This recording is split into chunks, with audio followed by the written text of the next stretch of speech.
หัวหน้าโครงการแกมซิลเขาพบปะหัวหน้าคณะโฆษณาอบรมแขวงจำปาสักเพื่อรายงานผลสำเร็จของกิจกรรมเพื่อนสอนเพื่อนยกระดับทักษะทางด่านการรักษาสิ่งแวดล้อมและบทบาททางเพศให้แก่สาวหนุ่มวัยหนุ่มนครปักเสภายหลังจากสำเร็จการจัดกิจกรรมเพื่อนสอนเพื่อนเพื่อยกระดับความรู้ด้านสิ่งแวดล้อมและความสำคัญของบทบาททางเพศที่ได้จัดขึ้นในระหว่างวันที่7-8 มิถุนายนอยู่แขวงจำปาสัก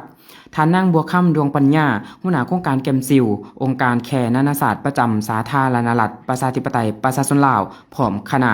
ได้เข้าพบปะทานประดิษฐ์วรรณรัศมีหัวหน้าคณะโฆษณาอบรมแขวงจำปาสักเพื่อรายงานผลการจัดกิจกรรมและสรุปบรรดาหมากผลที่ได้รับจากการดำเนินงานร่วมกันในการพบปะครั้งนี้ท่านนางบัวค่ำดวงปัญญาได้รายงานให้ทราบว่ากิจกรรมเพื่อนสอนเพื่อนสามารถบรรลุตามเป้าหมายที่วางไว้โดยได้สร้างโอกาสให้สาวหนุ่มวัยหนุ่มนครปักเส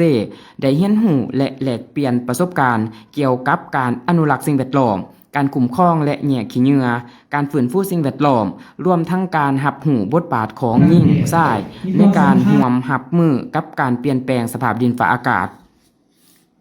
พร้อมกันนั้นยังได้รายงานถึงผลสำเร็จของการนำเอาบทเรียนจากห้องอบรมสู่ภาคปฏิบัติโดยจิตอาสาสาวหนุ่มวัยหนุ่มจากโครงการมือละถง One Back a Day และรายการเปิดใจวัยหนุ่ม Open Heart Open Wave ที่ได้ร่วมกันลงพื้นที่เก็บกวาดขี้เหงื่อบริเวณทางขึ้นและจุดชมวิวภูสะเหลาเพื่อคืนความสะอาดและความงามให้แก่แหล่งท่องเที่ยวที่สำคัญของท้องถิ่น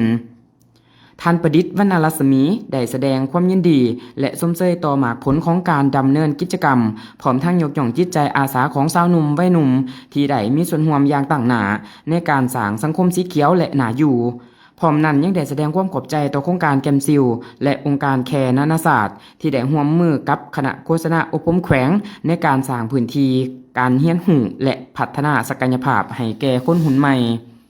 การพบปะในครั้งนี้บ่เพียงแต่เป็นการรายงานผลสำเร็จของกิจกรรมเท่านั้นแต่ยังเป็นการยืนยันถึงความร่วมมืออันดีระหว่างภาครัฐองค์การพัฒนาและสาวหนุ่มวัยหนุ่มในการขับเคลื่อนเวียกงานด้านสิ่งแวดล้อมความเสมอภาคทางเพศและการพัฒนาสีเขียวอย่างยืนยงให้เกิดผลเป็นรูปธรรมในแขวงจำปาสัก